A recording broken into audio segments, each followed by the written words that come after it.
Namaste from Bharat. Our vision of one Earth, one family, one future sought to focus on the key concerns of the many. New Delhi Summit also affirms that diplomacy and dialogue are the only effective solutions. The days when a few nations set the agenda and expected others to fall in line are over.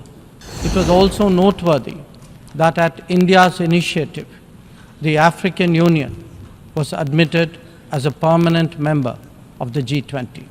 From the era of non-alignment, we have now evolved to that of Vishwa Mitra, a friend to the world. When Sri Lanka experienced a severe economic crisis, it was India that first stepped forward. Programs underway in India highlight the transformational role of digital delivery of public goods. It is still a few nations who shape the agenda and seek to define the norms. This cannot go on indefinitely. Namaste from Bharat. Let me begin by expressing our felicitations to the President of the General Assembly, His Excellency Dennis Francis, and our fullest support to the 78th UNGA's theme of rebuilding trust and reigniting global solidarity. This is an occasion to take stock of our achievements and challenges, even while sharing our aspirations and goals. And indeed, in regard to both, there is much that India has to share. Mr. President, the world is witnessing an exceptional period of turmoil. As it is, structural inequities and uneven development have imposed burdens on the global South. But stresses have been aggravated by the impact of the COVID-19 pandemic and the repercussions of ongoing conflicts, tensions, and disputes.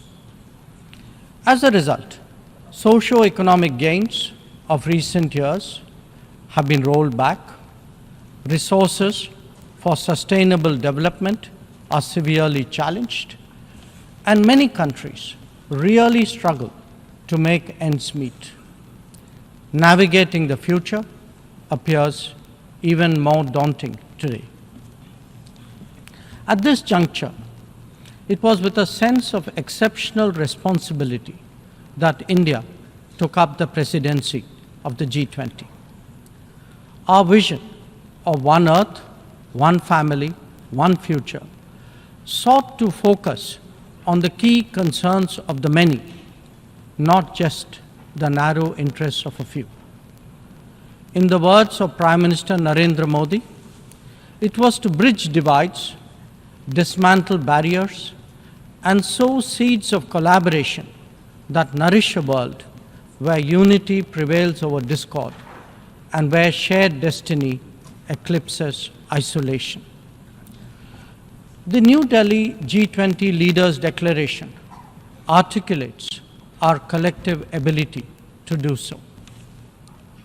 Excellencies, friends, at a time when East-West polarization is so sharp and the North-South divide so deep, the New Delhi Summit also affirms that diplomacy and dialogue are the only effective solutions. The international order is diverse, and we must cater for divergences, if not differences. The days when a few nations set the agenda and expected others to fall in line are over. As the United Nations itself symbolizes, finding common ground is an imperative. To listen to others and to respect their viewpoints, this is not weakness, it is the basics of cooperation. Only then can collective efforts on global issues be successful. Recognizing that growth and development must focus on the most vulnerable, We began the G20 presidency by convening the Voice of the Global South Summit. This enabled us to hear directly from 125 nations and place their concerns on the G20 agenda.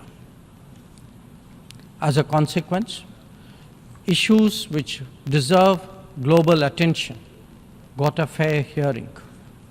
More than that, the deliberations produced outcomes that have great significance for the international community.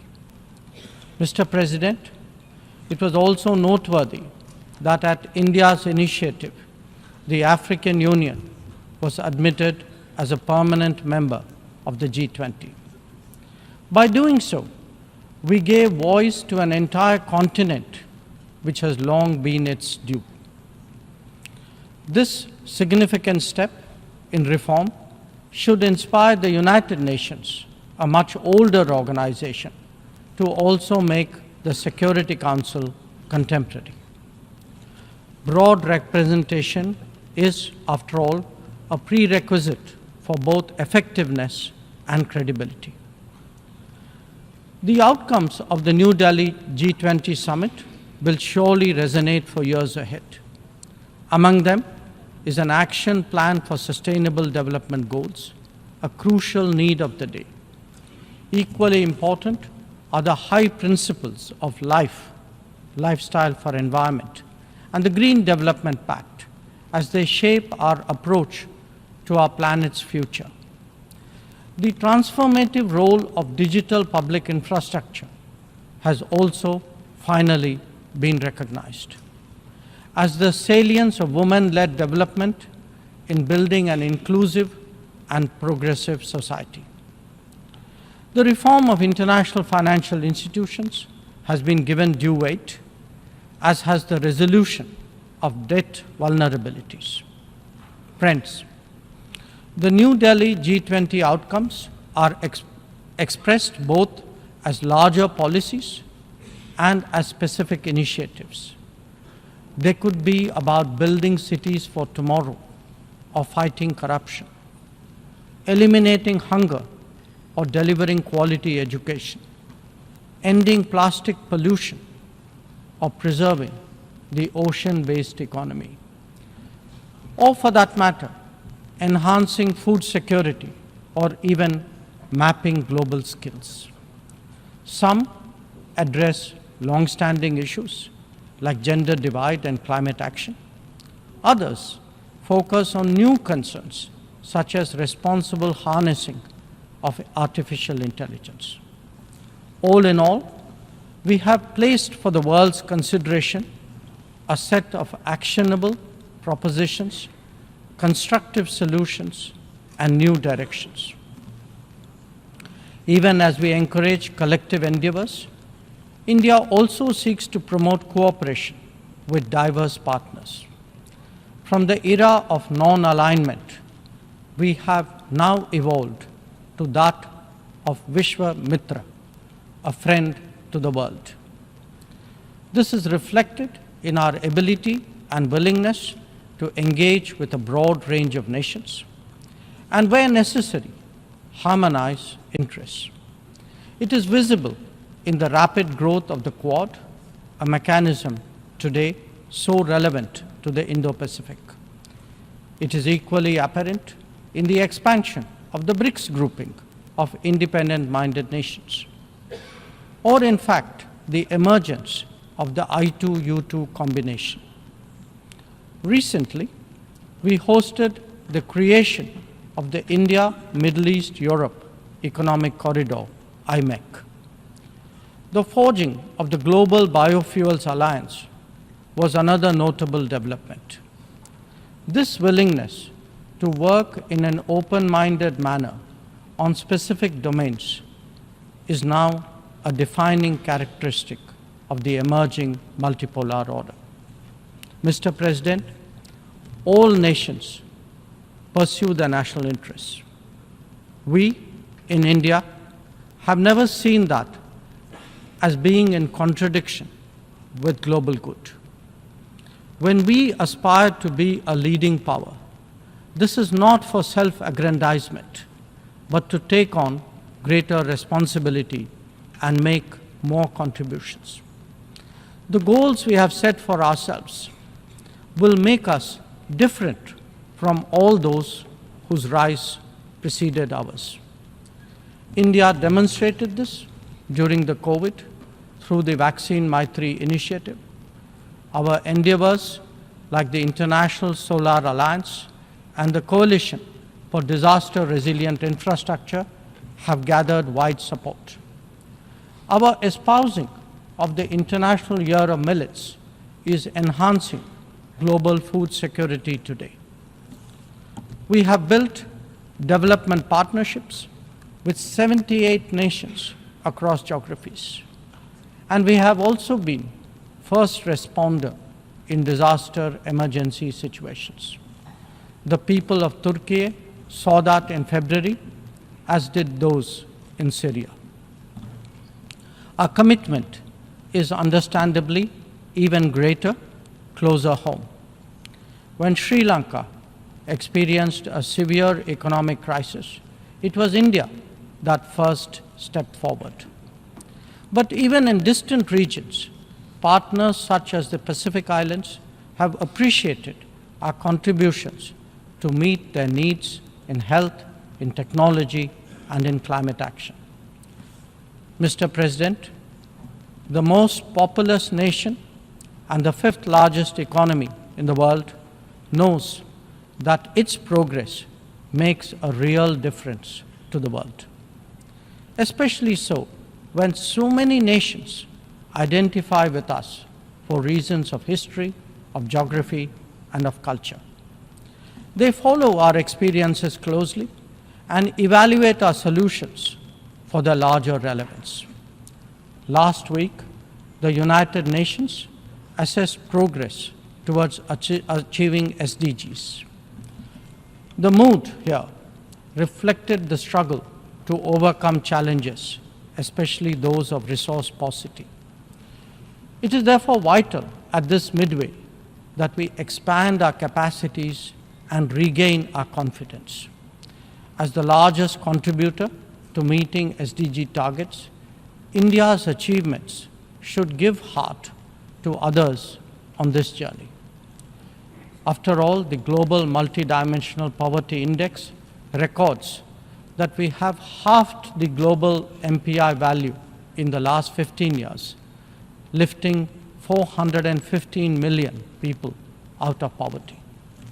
That progress has now moved on to a higher level with ambitious socio-economic initiatives covering financial inclusion, food and nutrition, health and water supply, as well as energy and housing. We are seeking to demonstrate that social welfare need not be the sole prerogative of the developed world.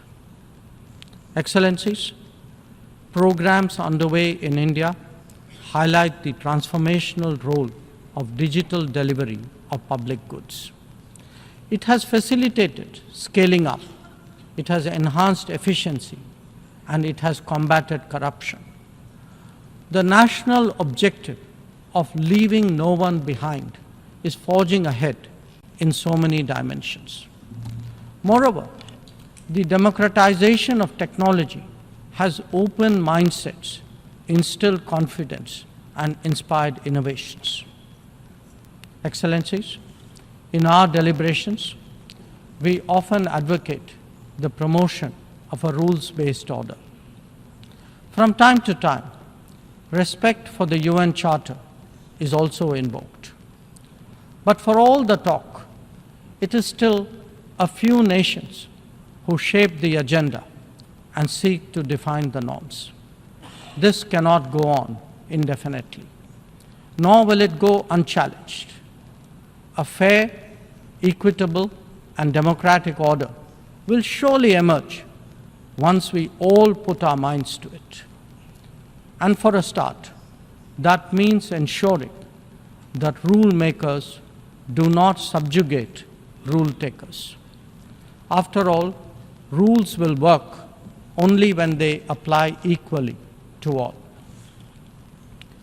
Mr. President, we must never again allow an injustice like vaccine apartheid to recur. Climate action, too, cannot continue to witness an evasion of historical responsibilities. The power of markets should not be utilized to steer food and energy from the needy to the wealthy. Nor must we countenance that political convenience determines responses to terrorism, extremism, and violence. Similarly, respect for territorial integrity and non-interference in internal affairs cannot be exercises in cherry-picking. When reality departs from the rhetoric, we must have the courage to call it out. Without genuine solidarity, there can never be real trust. This is very much the sentiment of the Global South. Next year, the United Nations will be hosting the Summit of the Future. This should serve as a serious opportunity to drive change, champion fairness, and reform multilateralism, including the expansion of the Security Council memberships. We must address global challenges imbued with the conviction that we are one Earth and one family with one future. Excellencies, friends, India has entered the Amrit Kal, a quarter century where greater progress and transformation awaits us. We are confident that our talent and creativity, now so visibly unleashed, will power us forward.